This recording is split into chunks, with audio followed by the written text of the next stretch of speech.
ഇതൊന്നും ചെയ്യുന്നേ ഇതുണ്ടല്ലോ കൊത്തമ്പാരി കഞ്ഞി വെക്കാൻ വേണ്ടിട്ട് ഒരു ഗ്ലാസ് കൊത്തമ്പാരി പൊതിർത്ത് വെക്കുക 3 മണിക്കൂർ. പിന്നെ നമ്മള് കൊത്തമ്പാരി എന്നാ പറയല്, ഇനി മല്ലി എന്നും പറയും. കൊത്തമ്പാരി കഞ്ഞി വെക്കാൻ പോവല്ലേ, നേരത്തെ 3 മണിക്കൂർ പൊതിർത്ത് വെച്ചതാണ്. ഒരു ഗ്ലാസ് കൊത്തമ്പാരി അത് അരച്ച് മിക്സിന്ന് അരച്ചിട്ട് അരിച്ചെടുത്തു. ഇതിപ്പം കുറച്ച് ഒഴിച്ചിട്ട് കുറച്ച് ഇതാകണ്ട, കുറുക്കി വെച്ചു.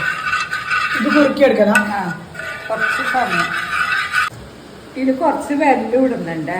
എത്ര എടുത്തിന്? ഒരു ചെറിയ 3 അണി വെല്ലത്തിന്. നിങ്ങൾക്ക് നിങ്ങളെ ആവശ്യത്തിന് എടുക്കുക, അതിനനുസരിച്ചല്ലേ.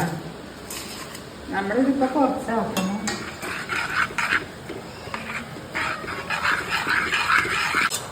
ഇതിപ്പോ വെല്ലും മല്ലീന്റെ ഇടും അല്ലേ, വെള്ളം നല്ലോണം തിളപ്പിച്ചെടുത്തു അല്ലേ.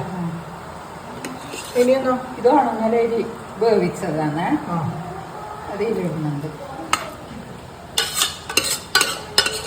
ഒരു പിടി ഉണങ്ങലരി എടുത്തിട്ട് ഒരു പിടി അല്ലേ. എത്ര ഗ്ലാസ് വെള്ളം എടുത്തിട്ടോ?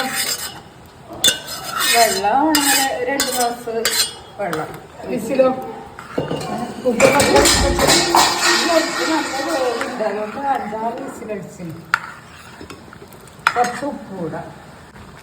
തേങ്ങ പിഴിഞ്ഞ പാലെടുക്കുന്നുണ്ട്. ഇതൊരു ചെറിയ തേങ്ങ പിഴിഞ്ഞതാണ്, ഇതിലൊഴിക്കാം.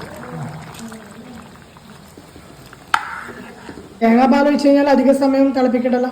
തിളപ്പിക്കണ്ട, അതുകൊണ്ട് ഇത് ഓഫാക്കി. ഇത് നല്ലതാണ് എല്ലാവർക്കും, രക്തശുദ്ധി ഉണ്ടാവും.